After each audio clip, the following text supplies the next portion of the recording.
Bro, assalamualaikum. Waalaikumsalam warahmatullahi wabarakatuh. Masyaallah. Bro, may konting akong katanungan sa iyo. Ano yun bro? Try tayo! Ano nga palang pangalan mo bro?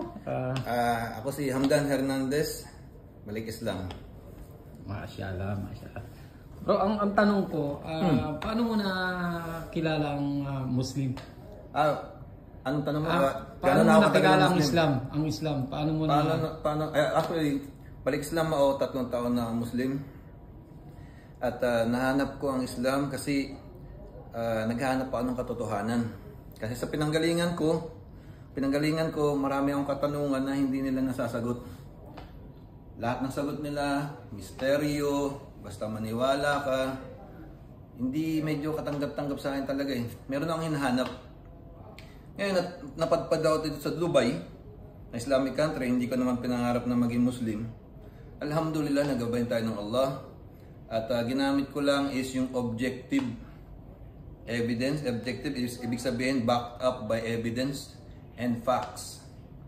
Kasi kalimitan sa pinanggalingan natin, subjective eh.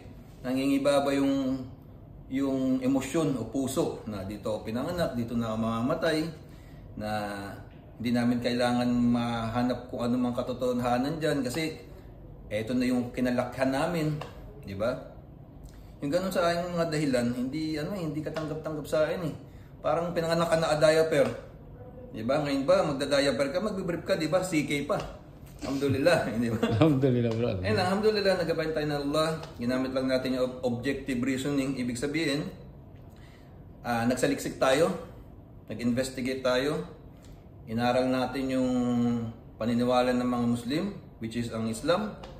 At doon natin nakita na lahat ng katanungan ko nasagot ng Islam. Masyaallah. Alhamdulillah. Pero ang kwandon bro, hindi ka naman nahirapan sa pagpasok mo sa Islam? Actually, matagal akong nag-isip. Kasi masarap ang buhay ng non-Muslim eh. Lahat halal eh. Lahat pwede mong gawin eh. Konting konsensya lang eh, di ba? Pero ngayon, alhamdulillah, kasi pagka Muslim ka na, laging may takot sa Allah. Takot Allah, di ba? Takot ka ay Allah eh. Lagi kang may konsensya. Lalo na pag inaral mo ang Islam, kung ano mga dapat iwasan, kasi alam mo, may tiwala kay Allah. May tawakal ka na.